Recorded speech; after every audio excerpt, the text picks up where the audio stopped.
میرے پیارے نوجوان ساتھیوں، بخاری کے الفاظ ہیں حضرت عبداللہ کے کانوں میں جب جناب محمد رسول اللہ صلی اللہ علیہ وسلم کے یہ جملے پڑ گئے، اس دن کے بعد سے حضرت عبداللہ بن عمر کبھی رات میں تہجد پڑھے بغیر نہیں سوئے۔ فکانا لا ینام من اللیل الا قلیلا، اس دن کے بعد سے حضرت عبداللہ رات میں تھوڑی دیر آرام کرتے تھے اور اس کے بعد رات بھر وہ اللہ کی عبادت کرتے۔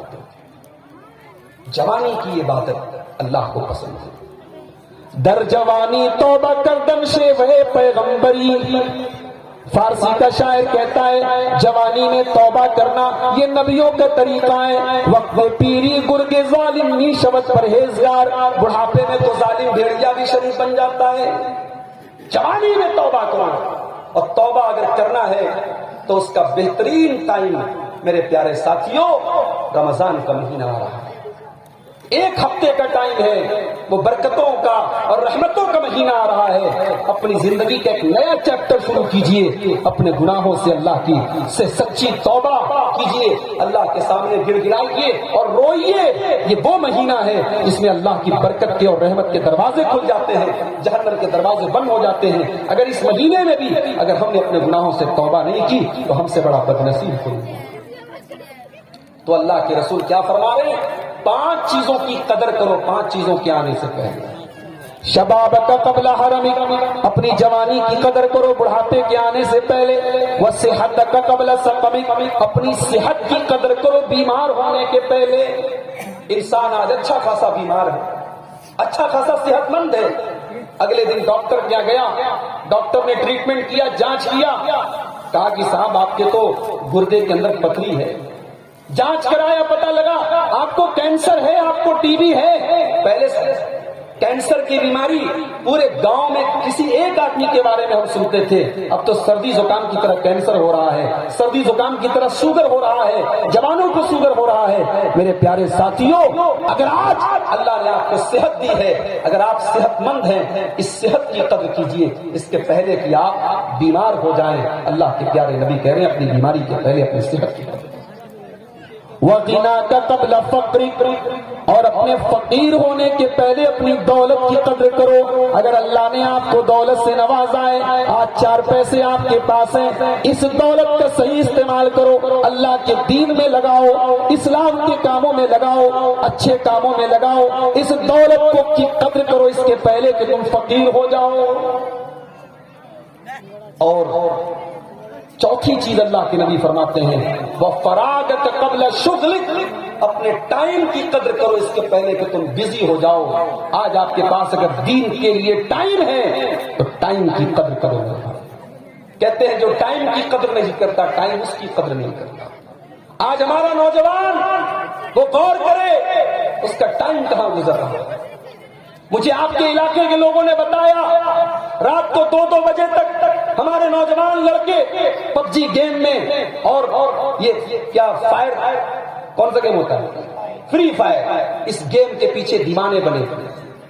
اور یہ وہ گیم وہ گیم نہیں ہے جو عام گیم ہے، نشہ ہو جاتا ہے اس گیم کے پیچھے۔ جب انسان لگتا ہے اپنے کاموں کی طرف دھیان نہیں دیتا، اپنے ماں باپ کی طرف توجہ نہیں دیتا، اپنی ضروری چیزوں کی طرف توجہ نہیں دیتا۔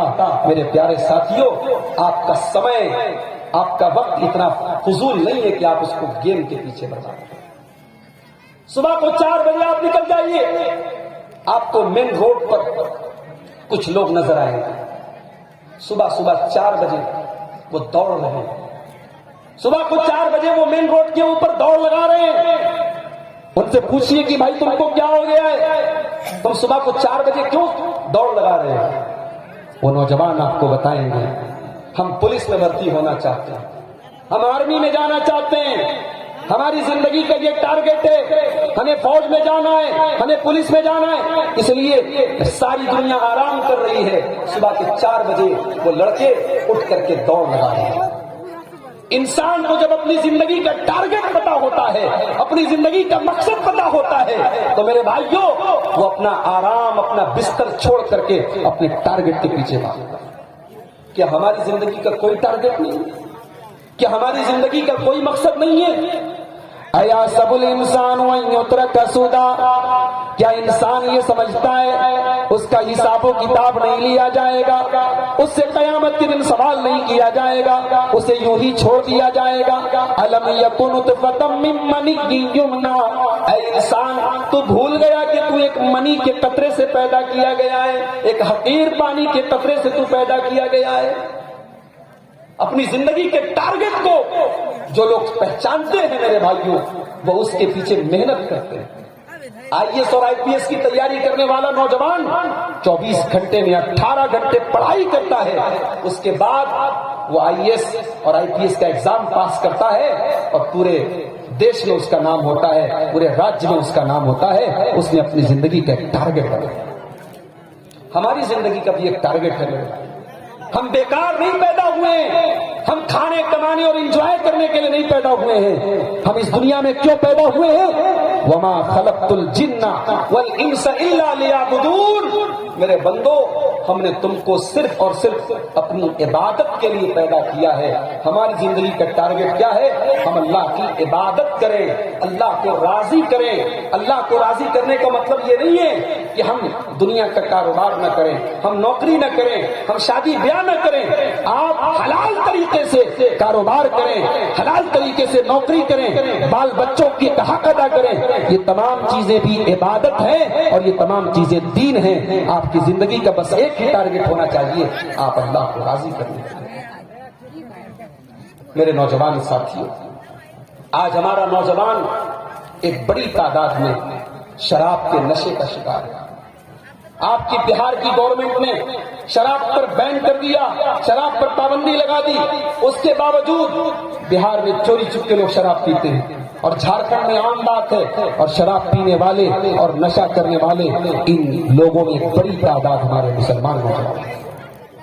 ایک مسلمان شراب پیتا ہے جس کے دین کے اندر، جس کی شریعت کے اندر شراب کو ام الخبائث، تمام برائیوں کی جڑ قرار دیا گیا ہے، اور اللہ کے نبی نے یہاں تک فرمایا کہ جو شراب کو پیے گا، جو نشے کا استعمال کرے گا، اسے جہنمیوں کے پیپ اور مواد کو پلایا جائے گا، اسے جہنمیوں کے پیپ اور مواد کو پلایا جائے گا۔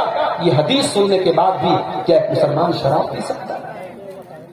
میرے پیارے ساتھیوں، اللہ کے نبی جس دور میں پیدا ہوئے، جس دور میں آپ کو نبی بنایا گیا، اس دور میں لوگ شراب بہت زیادہ پیا کرتے تھے، اسی لیے اللہ تعالیٰ نے ڈائریکٹ شراب کو حرام نہیں قرار دیا، شراب کو 3 اسٹیپ میں حرام کیا گیا۔ پہلے شراب کا نقصان بتایا گیا، پھر نماز کی حالت میں شراب سے روکا گیا، پھر سورہ مائدہ کی وہ آیت کریمہ نازل ہوئی، یا ایھا الذین آمنوا انما الخمر والمیسر والانصاب والازلام رجس من عمل الشیطان فاجتنبوہ۔ اے ایمان والو، یہ شراب اور جوا یہ گندی چیزیں ہیں، یہ شیطان کا کام ہے، فاجتنبوہ، تم ان سے بچو، لعلکم تفلحون، تم تبھی کامیاب ہو جاؤ۔ جب یہ آیت کریمہ نازل ہوئی سورہ مائدہ، مدینہ کے اندر شراب کی نہریں، شراب کی ندیاں بہہ گئی، لوگوں نے اپنے گھروں سے شراب کے مٹکے اور شراب کے برتن اٹھا اٹھا کے پھینک دیے کہ اب ہمارے رب نے حرام کر دیا، اب ہم شراب کو ہاتھ نہیں لگائیں۔ میرے بھائیوں، آج ہمارا مسلمان نوجوان اگر شراب پی رہا ہے، وہ اپنے اسلام کی ہی، اپنے رب کی ہی خلاف ورزی نہیں کر رہا ہے، بلکہ سماج کے لیے بھی خطرہ بنا ہوا ہے۔ اس لیے کہ زیادہ تر مرڈر شراب کی حالت میں ہوتے ہیں، نشے کی حالت میں، زیادہ تر زنا کے واردات نشے کی حالت میں ہوتے ہیں، زیادہ تر کرائم اور جرم نشے کی حالت میں ہوتے ہیں، روڈ ایکسیڈنٹ کی بہت بڑی وجہ نشہ ہے۔ اس لیے ہم اپنے نوجوان بھائیوں سے کہنا چاہیں گے کہ آپ نشے سے پرہیز کریں، شراب سے آپ پرہیز کریں۔ نوجوانوں کا ایک بہت بڑا بگاڑ نوجوانوں کے اندر بڑھتا ہوا بدکاری اور زناکاری کا رواج ہے۔ زناکاری اور بدکاری بڑی تیزی سے مسلم سماج کے اندر جڑ پکڑ رہی ہے، اور میں سمجھتا ہوں اس کی بہت بڑی وجہ ہمارے نوجوانوں کی صحیح وقت پر شادی نہ ہو۔ اگر ہم اپنے نوجوان لڑکی اور لڑکیوں کی صحیح وقت پر شادی کریں تو انشاءاللہ بہت حد تک بدکاری اور زناکاری کو ہم ختم کر سکتے ہیں۔ آج افسوس کی بات تو یہ ہے کہ ہم بڑے بڑے پروگرام اور بڑی بڑی کانفرنسیں کرتے ہیں، اور اپنے آپ کو ہم قرآن و حدیث پر چلنے والا بھی قرار دیتے ہیں، مگر آج ہمارے یہاں شادی بیاہ میں کھلم کھلا جہیز کی ڈیمانڈ ہوتی ہے اور جہیز لیا جاتا ہے۔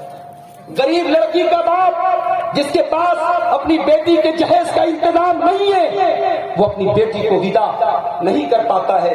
بیٹیاں اپنی عمر کی اس سیما کو کراس کر رہی ہیں جس عمر میں ان کی شادی ہوتی ہے۔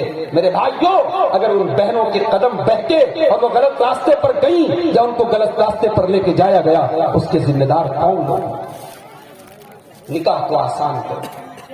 میں لڑکوں کے گارجین سے کہوں گا، لڑکیوں کے گارجین سے کہوں گا کہ قرآن و حدیث صرف یہی نہیں ہے کہ آپ سینے پر ہاتھ باندھیں، آپ آمین زور سے بولیں، آپ رفع یدین کریں، آپ اپنے نکاح اور شادی اور بیاہ کے معاملے میں بھی آپ اہل حدیث بنیں اور قرآن و حدیث پر چلنے والے بنیں، آپ کا نکاح کا سسٹم آسان ہونا چاہیے۔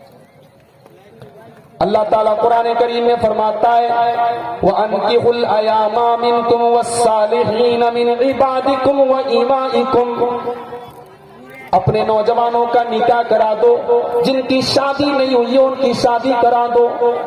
إِن يَكُونُوا فُقَرَاءَ يُغْنِهِمُ اللَّهُ مِنْ فَضْلِهِ، اگر آپ کے بچے اگر فائنینشیلی کمزور بھی ہیں، اگر ان کے پاس پیسے کے اعتبار سے وہ غریب بھی ہیں، نکاح کے ذریعے ان کو اللہ تعالیٰ برکت دے گا، نکاح کے ذریعے ان کو مالدار بنائے گا۔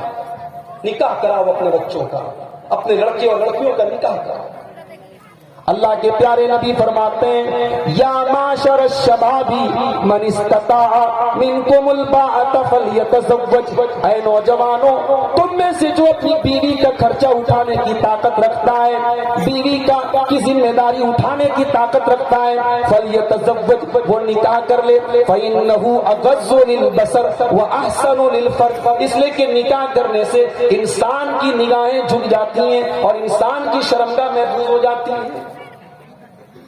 لڑکا جوان ہو رہا ہے 20 سال کی عمر میں، لڑکی جوان ہو رہی ہے 20 سال کی عمر میں، آپ شادی کر رہے ہیں 30 سال کی عمر میں، 10 سال وہ لڑکا کیا تہجد پڑھ کر کے اور روزہ رکھ کر کے اپنے آپ کو گناہ سے بچا لے؟ میرے بھائیوں، سماج کو بدکاری کے گڈھے کی طرف مت ڈالو۔ سماج کو اگر بدکاری سے بچانا ہے ہمیں نکاح کے اور شادی کے سسٹم کو آسان کرنا پڑے گا۔ اللہ کے نبی فرماتے ہیں خیر النکاح ایسرہ مؤونۃ، سب سے بہترین نکاح وہ ہے، سب سے اچھا نکاح وہ ہے جس کے اندر سب سے کم خرچ کیا جائے۔ آج ہماری قوم کو پڑھائی میں اور تعلیم کے میدان میں آگے ہونے کی ضرورت ہے، مگر ہمارے حیدرآباد سے کچھ بھائی آئے، آپ ان سے پوچھیں، حیدرآباد کے اندر میں نے دیکھا کہ شادیوں کے اندر 15 طریقے کے آئٹم ہوتے ہیں، مسلمانوں کے یہاں تب ہوتا ہے کہ صاحب اس کی شادی، فضول خرچی اور شو پیس اور دکھاوے بازی میں ہم مسلمان بہت آگے ہیں۔ ہم ایسا کام کیسے کر دیں کہ پورا شہر اور پورا گاؤں ہمارا نام کرے اور دنیا ہمیں جانے۔ میرے بھائیوں، نکاح کوئی دکھاوے کی چیز نہیں ہے، نکاح کوئی اپنی دولت کی نمائش کی چیز نہیں ہے، نکاح تو اللہ کے نبی کی سنت ہے، نکاح تو آپ کے سماج کی ایک ضرورت ہے، نکاح آپ کے بچے اور بچی کی ایک ضرورت ہے۔ نکاح کو آپ فضول خرچی کا ذریعہ مت بنائیں، نکاح کو آسان بنائیں۔ اللہ نے اگر آپ کو دولت دی ہے، آپ کی قوم کو بہت ساری چیزوں میں ضرورت ہے، آپ کی قوم کو اچھے مدرسوں کی ضرورت ہے، اچھے اسکول کی ضرورت ہے، اچھے ڈاکٹرز کی ضرورت ہے، اچھے ہاسپٹل کی ضرورت ہے۔ آپ اپنی دولت ان چیزوں پر خرچ کیجئے۔ اگر آپ اپنی قوم کا بھلا کرنا چاہتے ہیں تو آپ اپنے نکاح کو آسان کریں۔ نوجوانوں میں ایک برائی اور ہے، اور خاص طور سے آپ کے اس علاقے میں سائبر کرائم، حرام کی کمائی۔ کسی غریب بیچارے نے 2 لاکھ روپیہ اپنی بیٹی کی شادی کے لیے رکھے تھے، اس کو دھوکے سے کال کرنا، اس کی ATM سے پیسہ چرا لینا اور پھر اس کے بعد گلچھرے اڑانا۔ کسی غریب کی آہ لے کر کے تم نے 2 لاکھ روپے کما بھی لیے، تو وہ 2 لاکھ روپے کسی اچھے کام میں تو خرچ نہیں ہو سکتے میرے بھائی۔ حرام کی کمائی آخرت میں تو آپ کو جو سزا دے گی، حرام کی کمائی دنیا میں بھی چین سے نہیں رہنے دے گی۔ اسی لیے اللہ کے نبی فرماتے ہیں ما نبت لحم من صوت فالنار اولا به، جس جسم کی پرورش حرام کمائی سے ہوتی ہے، جس بدن کی پرورش حرام کمائی سے ہوتی ہے، اس بدن کو جہنم کی آگ میں ڈالا جائے گا، وہ بدن جہنم کی آگ میں ڈالے جانے کے لائق ہے۔ آج ہماری دعائیں قبول نہیں ہو رہی ہیں، آج ہندوستان سے لے کر کے مکہ مدینہ تک میں رو رو کر کے ہم دعائیں کر رہے ہیں، لیکن امت کا حال خراب ہے۔ آج ہماری دعائیں کیوں قبول نہیں ہو رہی ہیں؟ کیونکہ ہم نے اپنی کمائی کو حرام بنا کر کے رکھا ہے۔ آج حلال کمائی کا تصور ہمارے ذہنوں سے نکل گیا ہے۔ سود کھانے والا آج مسلمان ہے، بیاج کھانے والا مسلمان ہے، جوا اور سٹے کا کاروبار کرنے والا مسلمان ہے، سائبر کرائم کرنے والا مسلمان ہے۔ میرے پیارے ساتھیوں، آپ کی دعا کہاں سے قبول ہوگی؟ اللہ کے پیارے نبی فرماتے ہیں، ایک آدمی بہت دور سے سفر کر کے آتا ہے، لمبا سفر کر کے آتا ہے، اس کے کپڑے گندے ہو جاتے ہیں، اس کے بال پرا گندا ہو جاتے ہیں، وہ اللہ کی بارگاہ میں ہاتھ اٹھا کر کے دعا کرتا ہے، یا ربی کہہ کر کے وہ دعا کرتا ہے، وَمَطْعَمُهُ حرام وَمَشْرَبُهُ حرام وَمَلْبَسُهُ حرام وَغُذِّيَ بِالْحرام، لیکن اس کا کھانا حرام کمائی کا ہوتا ہے، اس کا پانی حرام کمائی کا ہوتا ہے، اس کا کپڑا حرام کمائی کا ہوتا ہے، اس کی پرورش حرام کمائی کی ہوتی ہے۔ فَأَنَّا يُسْتَجَابُ لِذَلِكَ، اس بندے کی دعا کہاں سے قبول ہوگی؟ حلال کھاؤ، زندگی میں تھوڑی کم سہولت ملے، آپ کا گھر تھوڑا چھوٹا سا ہو مگر حلال کمائی کا ہو۔ میرے بھائی، حلال کھاؤ اور اپنے بچوں کو حلال کھانے کی سیکھ دو، انہیں حلال کھانے کی تعلیم دو۔ اللہ کے نبی مسجد میں بیٹھے ہوئے ہیں، آپ کا 4 سال کا نواسا حضرت حسن رضی اللہ تعالیٰ عنہ مسجد میں کھیل رہے ہیں، صدقہ کی کھجوریں آ کر کے رکھی ہوئی ہیں۔ حضرت حسن تو 4 سال کے بچے ہیں، ان کو کیا پتا کہ وہ کھجور کہاں سے آئی ہے۔ انہوں نے ایک کھجور کو اٹھایا، منہ میں ڈالنے لگے، نانا جان کی نظر پڑ گئی، جناب محمد رسول اللہ کی نظر پڑ گئی۔ بخاری کے الفاظ ہیں، اللہ کے نبی نے اپنے نواسے سے وہ کھجور چھین کر کے نہیں پھینکی، بلکہ آپ نے فرمایا، ککھن ککھن، اے میرے بچے تو اس کھجور کو منہ سے نکال دے، اے میرے نواسے تو اس کھجور کو تھوک دے۔ اما شعرت انا لا ناکل الصدقہ، کیا تو نہیں جانتا تو محمد کا نواسا ہے، تو رسول کا نواسا ہے، تو میرے اہل بیت میں سے ہے، اور ہمارے لیے صدقہ جائز نہیں ہے، ہم صدقہ کا مال نہیں کھاتے۔ میرے بچے، یہ کھجور تیرے لیے حرام ہے، اس کھجور کو منہ سے نکال دے۔ 4 سال کے بچے کو اللہ کے نبی حلال اور حرام کا فرق بتا رہے ہیں۔ میرے پیارے ساتھیوں، اگر ہم نے اپنے بچے کو 4 سال کی عمر میں اگر بتایا ہوتا کہ حلال اور حرام میں فرق کرنا چاہیے، تو جب وہ بچہ 20 سال کا ہو جائے گا تب بھی اسے اپنے باپ کی یہ تعلیم یاد رہے گی اور وہ انشاءاللہ حرام سے بچے گا۔ مسئلہ تو یہ ہے کہ ہمارے پاس اپنے بچوں کی تربیت کے لیے آج ٹائم نہیں ہے۔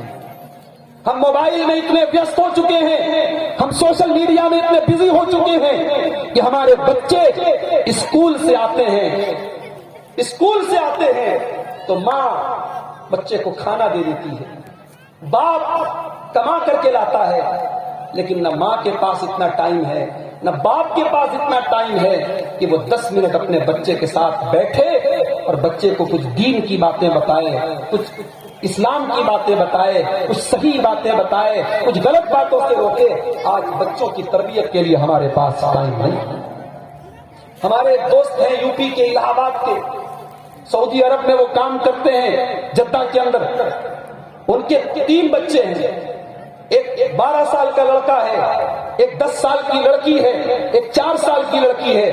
وہ مجھے ایک دن بتانے لگے کہ شیخ صاحب، میں جب میری ایک عادت ہے، میں اپنے بچوں سے روزانہ بات کرتا ہوں، روزانہ میں اپنے بچوں سے بات کرتا ہوں، اور میں نے اپنی زندگی کا ایک معمول بنا لیا ہے میں سعودی عرب میں رہتا ہوں، میرے بچے انڈیا میں رہتے ہیں، مگر میں روزانہ اپنے بچوں کو جب تک قرآن کی کوئی ایک آیت نہ بتا دوں، اللہ کے رسول کی کوئی ایک حدیث نہ بتا دوں، دین کی کوئی بات نہ بتا دوں، تب تک میں چین سے سوتا نہیں ہوں۔ میرے بھائیو، اس کو کہتے ہیں تربیت۔ اگر تربیت کرنے کا جذبہ دل میں موجود ہو تو باپ سعودی عرب میں رہ کر کے بچوں کی تربیت کرتا ہے، اور جب تربیت کرنے کا جذبہ نہ ہو تو باپ اور بچے ایک مکان کی ایک چھت کے نیچے رہتے ہیں، لیکن باپ کے پاس بچوں کے ٹائم نہیں۔